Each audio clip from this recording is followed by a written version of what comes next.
kuri iyi tariki ya munani Mata 2026, mu gihe u Rwanda n'isi yose muri rusange bibuka ku nshuro ya 32 Jenoside yakorewe Abatutsi mu Rwanda. Ibi ni bimwe mu byaranze iyi tariki muri Mata 1994. Umutwe w'abasirikare barindaga Perezida Habyarimana bafatanyije n'interahamwe kwica Abatutsi bo mu gace ka Nyamirambo. Ku itariki ya munani Mata 1994, interahamwe n'abasirikare barinda Perezida Habyarimana bishe Abatutsi bari bahungiye ahantu hatandukanye i Nyamirambo, harimo kuri paruwasi gatolika yitiriwe Mutagatifu Karoli Rwanga, mu kigo cy'abafureri cy'abayozefiti no muri koleji Saint Andre i Nyamirambo.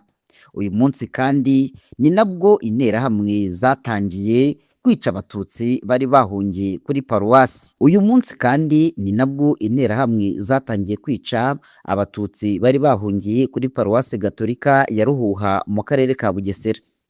Iyicwa ry'Abatutsi bari bahungiye mu kiryamo cy'inzovu muri Taba. Ubwicanyi muri komine Taba mu cyahoze ari Gitarama bwatangiye gukaza umurego guhera ku itariki ya munani z'ukwa kane 1994. Interahamwe zashyize bariyeri ahantu hatandukanye, harimo ahitwa Rwabashyashya, Buguri, Gishyeshye no mu nkengero z'ibitaro bya Remera i Rukoma. Uwitwa Kubwimana Sirasi wari umuyobozi wa MRND muri komine Taba, wari ufite ijambo rikomeye, yaje gukoresha inama mu kiryamo cy'inzovu. Yatangaje ko umwanzi ari Umututsi, ko bagomba kumutanga. Akomeza abeshya ko Abatutsi bacukuye ibyobo byo kuzashyiramo Abahutu. Buhoro buhoro batangiye kugenda bajyana Abatutsi aho mu kiryamo cy'inzovu bari barise CND. Kuva tariki ya munani baricwa. Ku isonga hari uwitwa Kubwimana Sirasi, niwe wayoboye ubwicanyi, niwe watangaga itegeko ryo kwica. Uriya mumwice, uriya mumureke nzamwicira. Abicanyi bahoraga aho kuri komini bategereje Kubwimana kugira ngo ababwire gahunda yo kwica. Abatutsi baje ari benshi aho kuri komini, basanga interahamwe zibategereje, kandi hatanzwe amabwiriza ko uza bahita bamujyana aho mu kiryamo cy'inzovu akicwa. Habaga hari abashinzwe kubica, abandi bafite akazi ko kubarimiraho ibisinde, hari n'umuringoti muremure bagatondekamo imirambo. Intwaro zakoreshejwe mu kubica ni impiri, udufuni ndetse n'imbunda. Burugumesitiri Mubirigi Jean Napoleon wa komini Kamembe yayoboye iyicwa ry'Abatutsi kuri komini ya Nkanga. Mu cyahoze ari komini Kamembe, ubu ni mu karere ka Rusizi. Abatutsi biciwe kuri paruwasi ya Nkanka kuri komini yahoze ari iya Kamembe ndetse no mu Busekanka. Guhera tariki ya munani Mata, Abatutsi batangiye guhungira kuri paruwasi ya Nkanka, kuko ubwicanyi no gutwikira Abatutsi byari byatangiriye ahitwa Gitwa na Murambi. Impamvu yatumye Abatutsi bahungira kuri iyi paruwasi ya Nkanka nuko bari basanzwe bahahungira ntibahicirwe, kandi na burugumesitiri wari wa komine Kamembe Mubirigi Jean Napoleon yari yavuze ko Abatutsi umutekano wabo uri bucungirwe kuri paruwasi, ndetse yoherezayo n'abapolisi bo kubarinda. Ariko si cyo yari agamije, ahubwo yashakaga kumenya Abatutsi bahari uko bangana, ndetse no gucunga ko batazabacika bagahungira muri Zayiri. Burugumesitiri Mubirigi Jean Napoleon afatanyije n'uwari padiri mukuru wa Nkanka Ngirinshuti Tadeyo bakoranye inama n'interahamwe zari zikomeye zakoreraga muri komini Kamembe, bategura kwica Abatutsi. Umunsi ukurikiyeho interahamwe zaraje zirabica zikoresheje gerenade, ubuhiri bitaga nta mpongano, imipanga, inkota n'izindi ntwaro zitandukanye. Kugira ngo Abatutsi bari bahungiye muri paruwasi ya Nkanka batazirwanaho nibaterwa, Padiri Ngirinshuti Tadeyo yamburaga Abatutsi intwaro zose, amacumu, imihoro, inkoni, imiheto n'imyambi babaga bahunganye, ababwira ati nta mpunzi ihungana intwaro. Yagiraga ngo nibaterwa hatazagira uwitabara. Ikindi nuko abapolisi bari babarinze bari bafite icyumba kwa padiri cyari kirunzemo imbunda na gerenade, bikaba byarakoreshejwe n'interahamwe zije kubica.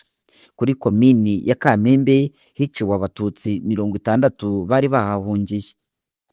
Ikindi kandi kuri iyi tariki Yusufu Munyakazi Marcel Sebatware wayoboraga Simerwa batsembye abatutsi bahungiye ku ruganda rwa sima rwa Simerwa mu karere ka Rusizi mu murenge wa Muganza mu kagari ka Shara, ahahoze ari kuri komini Bugarama, segiteri ya Muganza, ahitwaga muri selire spécialisée niho abatutsi bicirwaga. Aha niho interahamwe ruharwa Yusufu Munyakazi yavukaga. Abatutsi baho ntibigeze babasha guhunga ngo biyegeranye babashe guhangana n'interahamwe, ahubwo guhera kwa 8 Mata 1994 batangiye kwicwa, bakabavana mu ngo iwabo bakajya kubicira kuri Simerwa. Kuri Simerwa umuyobozi mukuru wayo Marcel Sebatware ukomoka mu cyahoze ari komini Mukingo ubu akaba ari mu gihugu cy'Ububirigi na directeur technique Ntawumenyimunsi Jean Marie Pascal ukomoka muri Rubavu ubu akaba atuye mu Buholandi, nibo batanze urutonde rw'abatutsi bakoreraga muri Simerwa ngo bicwe, ndetse basaba n'abakozi baho kubasohora babashyira interahamwe. Uru ruganda rwakoragamo abatutsi bagera kuri 80 kandi hafi ya bose barishwe, uretse bake bahunze mbere. Kuri Simerwa akaba ari naho hari bariyeri ikomeye cyane muri segiteri ya Muganza mu 1994. Kuri iyi tariki kandi abatutsi benshi biciwe mu Buhinga muri Cyangugu. Buhinga iri mu ihuriro ry'imihanda minini itatu ituruka Rusizi, uturuka Nyamasheke n'uturuka muri Nyungwe. Aha muri Buhinga hashyizwe bariyeri yari iri interahamwe nyinshi, harimo izikomeye nka Makambira Damien alias Shitani, Muhutu wari umwarimu, Gitare na Mugenzi. Kuri iyi bariyeri guhera ku itariki ya 7 z'ukwa 4 1994 batangiye gukubita no gutoteza abatutsi bahacaga bajya gusoroma icyayi, abandi bakabambura ubusa bababwira ngo nibabyine barebe. Kwa 8 Mata 1994 nibwo hiciwe abatutsi 4, abatutsi batatwikiwe batangira kwicwa. Interahamwe zo muri segiteri ya Bushekeri zatangiye kugota abatutsi bo muri uyu murenge, bagusa abatutsi bo muri selire ya Ruvumbo, Rundwa na Nyanza. Uwo bafashe wese bakamuzana ku Buhinga bakamwica, bakamujugunya mu kirombe cyari cyaracukuwe ku Buhinga. Interahamwe zari zaratanze amabwiriza ko abatutsi bazajya bicirwa hamwe kugira ngo nutaraboneka nawe abashe gushakishwa. Muri iki kirombe bajugunyagamo abantu bakiri bazima, abandi bakabatema ariko ntibabamaremo umwuka kandi babatemye amaboko n'ibirenge ku buryo batabasha kurira bakazapfa bababaye. Kuri iyi tariki kandi Koloneli Anatole Nsengiyumva yategetse ko abatutsi bo ku Nyundo barimburwa. Koloneli Anatole Nsengiyumva yategetse ko abasirikare n'interahamwe bica abatutsi bose bari ku Nyundo, mu iseminari, mu bitaro, mu mashuri n'abandi baturage. Tariki ya 7 Mata 1994 abatutsi bamwe bahungiye mu iseminari no ya Nyundo bicwa uwo munsi. Abarokotse bahise bazamuka basanga abandi kuri diyosezi. Ku itariki ya 8 z'ukwa 4 1994 birirwa barwana n'interahamwe. Igitero cyinjiye muri kiliziya kiri kumwe n'abasirikare bica abatutsi bari muri kiliziya. Umupadiri witwaga Deogratias Twagirayezu niwe wishwe bwa mbere mu iseminari, yishwe n'interahamwe zaturutse muri Kibiriro. Bamwe mu nterahamwe zikomeye zayoboye ubwicanyi ku Nyundo ni Nkundabanyanga Fidel wari umuganga, Kabirigi Stanislas wari konse wa segiteri Muhira, Mpozembizi Marc wari burugumesitiri wa komine Rubavu, ndetse na Padiri Ntuye Edouard. Kaminuza y'Abadivantisti ya Mudende yari yubatse muri segiteri ya Mudende, igice kimwe ikindi kiri muri segiteri ya Mugongo muri komini Mutura, perifigitura ya Gisenyi, ubu ni mu murenge wa Mudende h'akarere ka Rubavu. Mu gihe cya Jenoside yakorewe abatutsi mu 1994 abicanyi batangiye gutera abatutsi mu ngo zabo ku itariki ya 7 z'ukwa 4 1994, bituma abatutsi bayihungiramo bahizeye amakiriro kubera abazungu bayikoragamo. Bahageze umuzungu w'umunyamerika wari uhari yabatse inkoni zabo arazibika azi ngo bari burindwe umutekano, agerageza kubahisha agenda abashyira mu byumba bitandukanye. Nko mu masaha ya saa cyenda z'amanywa abicanyi bagabye igitero muri kaminuza, abonye bikomeye za nkoni arazibasubiza bagerageza kwirwanaho. Abagabo barwanishaga inkoni, abagore n'abakobwa barwanisha amabuye n'amatafari. Birukanye ibitero by'interahamwe inshuro zigera muri eshatu biza bikaneshwa. Nyuma rero haje kuza igitero cy'abasirikare b'ikigo cya Bigogwe ku itariki ya 8 z'ukwa kane 1994, ubwicanyi buhita bukaza umurego. Nibwo babateyemo za grenade barabarasa amasasu menshi cyane, hagwa abatutsi benshi. Abari ku isonga mu bwicanyi bwahakorewe ni burugumesitiri wa komini Mutura Bakiye Jean Berkimas. Abandi ni ba konseye n'abaresponsabule bashishikariza abaturage. Abaguye muri kaminuza ubu bashyinguye mu cyubahiro mu rwibutso rwa Kanzenze ruri mu murenge wa Kanzenze. Abatutsi benshi biciwe kuri bariyeri ya Mizingo muri Mutura kuri iyi tariki. Ahantu hitwa muri Mizingo muri serire ka Nyirabigogo, segiteri Kanzenze muri komini Mutura, ubu ni mu mudugudu wa Mizingo, akagari ka Nyirabigogo mu murenge wa Kanzenze. Hari bariyeri ikomeye yayoborwaga na Ntamaherezo wari perezida wa MRND muri komini Mutura. Inama zateguraga jenoside zakorerwaga iwe. Kuva iyo bariyeri yajyaho mu 1990, Ntamaherezo yaricaga agakiza. Iyi bariyeri yagiye itoteza abatutsi bigeze mu mwaka w'1994 ku itariki ya 8 z'ukwa kane mu gitondo nka saa moya, hiciwe abantu benshi harimo abarokokiye mu rusengero rwa Bweramana. Ku itariki ya 8 kandi ku Mashyuza muri Nyamyumba no muri Bralirwa, interahamwe zahiciye abatutsi benshi. Ku Mashyuza ni mu mudugudu wa Rambo, akagari ka Kiraga, umurenge wa Nyamyumba mu karere ka Rubavu, ku nkengero z'ikiyaga cya Kivu. Ku itariki ya 8 Mata 1994 hiciwe abashoferi 11 b'amakamyo babaga baturutse hirya no hino mu gihugu baje kurangura ibinyobwa bya Bralirwa. Interahamwe zabakuye mu macumbi akodeshwa aho bakundaga gucumbika iyo babaga baje kurangura, zirabashorera zibajyana kubicira ku Mashyuza. Abazwi cyane mu babigizemo uruhare ni uwitwaga Musafiri na Sibomana. Imibiri y'abishwe ikaba yarahavanywe ijyanwa gushyingurwa mu cyubahiro mu rwibutso rwa Kanzenze. Ku itariki 8 Mata 1994 kandi Kinyinya muri Kigali ni hamwe mu hiciwe abatutsi benshi. Tariki ya 8 z'ukwezi kwa kane 1994 mu murenge wa Kinyinya, abatutsi bagera kuri 200 bahungiye mu kigo cy'Abadage Deutsche Welle cyakoreraga Ikinyinya kubera ko bari bahizeye umutekano. Nyuma y'iminsi 2 abasirikare bari mu kigo cya Kami batumye ku buyobozi bwa Deutsche Welle ko bamenye ko bahishe abatutsi, ko babasaba kubasohora mu kigo cyabo. Nyuma Abadage barahunze bahasiga Uwimfura Callixte wahakoreraga.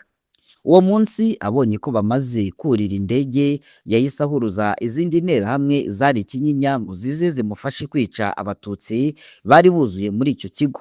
Baraje barabica, harokokamo abantu 3 gusa. Kuri uyu musozi wa Kinyinya hari interahamwe 2 za Ruharwa mbere y'uko jenoside nyirizina itangira, arizo Uwimfura ariwe wamariye abatutsi muri Deutsche Welle, ndetse na Ajda Chef Zirimwabagabo wari umutoza w'interahamwe.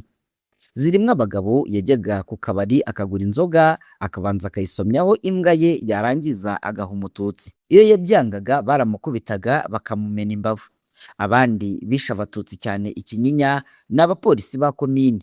Kugeza ubu abatutsi bose biciwe Ikinyinya banahakomokaga bakaba banditse ku rwibutso rwaho ni 441, ariko bakaba barashakishije abandi baburaga bagasanga abantu 70. Ku itariki nk'iyi kandi akaga gakomeye abatutsi bahuye nako mbere yo kwicwa i Nyamata, i Ntarama n'ahandi mu Bugesera. Ahitwa Senide ni hamwe mu hantu haguye abatutsi benshi muri jenoside yakorewe abatutsi muri Mata 1994, hakaba ari mu karere ka Bugesera, umurenge wa Ntarama, akagari ka Cyugaro, hasi ku Rufunzo. Uru rufunzo rwiswe CND barusanishije na CND ya Kigali, inzu yakorerwagamo n'inteko ishinga amategeko. Ahari abanyepolitike ba RPF Inkotanyi barinzwe n'ingabo 600 za RPA ubwo zari ziri Kigali muri gahunda y'imishyikirano yari hagati ya RPF na leta ya Habyarimana. Ahantu henshi hicirwaga abatutsi benshi muri jenoside, interahamwe zahitaga CND, ari nayo mpamvu no ku rufunzo hiswe CND kuko hahungiye abatutsi benshi cyane. Ku itariki 7 Mata 1994 abatutsi batangiye kwicwa cyane muri segiteri Kanazi, segiteri Kayumba na Maranyundo ndetse na Kanzenze, kubera ko bari batuye mu muhanda ujya i Burundi ndetse n'igako mu kigo cya gisirikare. Ubwicanyi bwarakomeje ku itariki ya 8 Mata ku misozi ya Nyiramatuntu, Kibungo na Nyarunazi. Ubwicanyi bwarakomeje ku musozi wa Kayumba uherereye mu karere ka Bugesera, umurenge wa Nyamata, akagari ka Kayumba.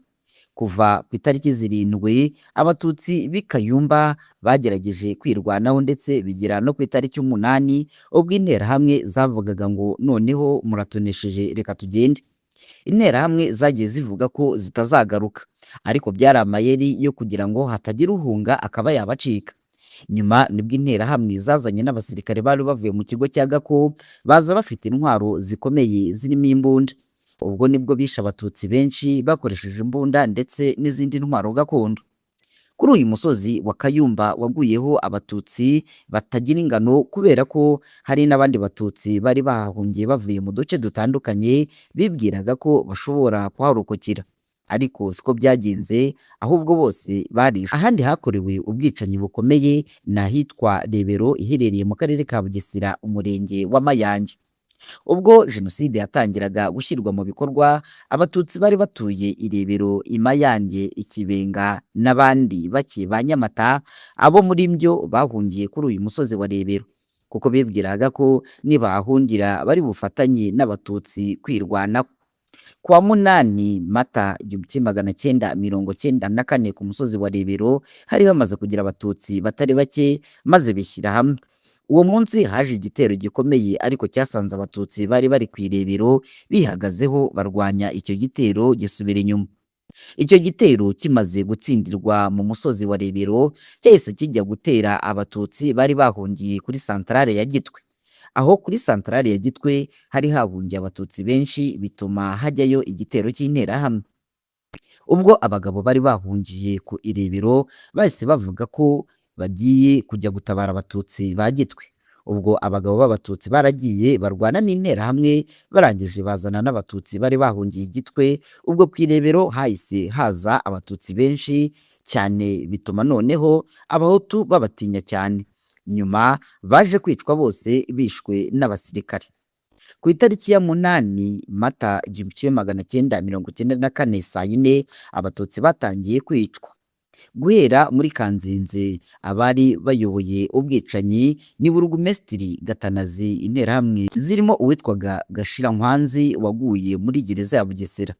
Aha mu cyahoze ari segiteri Nyirarukobwa habarurwa imiryango isaga 90 yazimye, ku buryo nta muntu n'umwe warokotse muri iyo miryango. Kuri itariki nk'iyi nanone muri Gatonde, umurenge wa Mugunga muri perefegitura ya Ruhengeri, abatutsi baroshywe mu mugezi wa Mukungwa. Abatutsi bari batuye mu Mugunga mu cyahoze ari komine Gatonde yari yegeranye n'iya Ndoso, baroshywe mu mugezi wa Mukungwa ahitwa Ibukeri, mu gice kigana mu gace k'ubucuruzi n'isoko rya Vunga. Bukeri ni icyambu kiri mu mugezi wa Mukungwa gihuza imirenge ya Shyira muri Nyabihu na Mugunga muri Gakenke. Kuva ku itariki ya 8 Mata ndetse kugeza kuri 22 Mata 1994 abatutsi bakusanyirizwaga aha hantu bakabohwa, nyuma bakajugunywa mu mugezi wa Mukungwa, bababwira ko babohereje mu mishyikirano Arusha muri Tanzania. Bahurijwe ku kiraro cyubatse hagati ya za komini Gatonde na Ndoso. Mu bayobozi babigizemo uruhare harimo konseye Nsanzubukire Ernest, Burugumesitiri Nizeyimana Jean Bosco, wayoboraga MRND muri Ndoso Nizeyimana Gaspari alias Kaguta, Superefe Nzanana Dismas, Perefe wa Ruhengeri Nsabumugisha Bazile ndetse na Aloyizi na Mutabaruka Exfari wari umucungagereza. Kuri iyi tariki kandi zigira nyirazo Protais ku isonga ry'ababimburiye abatutsi ku musozi wa Kesho, umurenge wa Muhanda muri Ngororero. Ku musozi wa Kesho bakunze kwita mu Rubaya, ni mu gace k'umusozi wa Rubaya hari imirima myinshi y'icyayi ndetse n'uruganda rw'icyayi Usine AT Rubaya. Ni mu cyari komini Gaseke, aho abatutsi b'Abagogwe mu nkengero z'umusozi wa Bigogwe ugera no mu karere ka Ngororero birwanyeho batera amabuye n'amacumu ndetse barwana n'interahamwe kugeza ubwo bishwe barashwe n'abajepe, ubwo ku itariki ya 8 Mata baje babarashisha imbunda zitandukanye. Zigira nyirazo Protais burugumesitiri wa Gaseke, Bazubahande Inyasi na Jaribu Anastase wayoboraga uruganda rw'icyayi rwa Rubaya nibo bateguye ndetse bayobora ubwicanyi muri ako gace. Ku itariki ya 8 Mata kandi nibwo leta y'abatabazi yaje iherekeje umurambo wa Habyarimana muri guest house hamwe n'abasirikare benshi batsembye abatutsi bose bari bashoboye kurokoka. Kuri iyi tariki kandi nanone henshi mu Rwanda ubwicanyi bwakoranywe ingufu bushingiye ku mugambi wo kurimbura abatutsi. Guhera ku itariki ya 8 Mata ubwicanyi bwakwiriye mu gihugu hose. I Rwamuba mu murenge wa Murambi hishwe abatutsi barenga 500 bicwa n'interahamwe n'abaturanyi babo.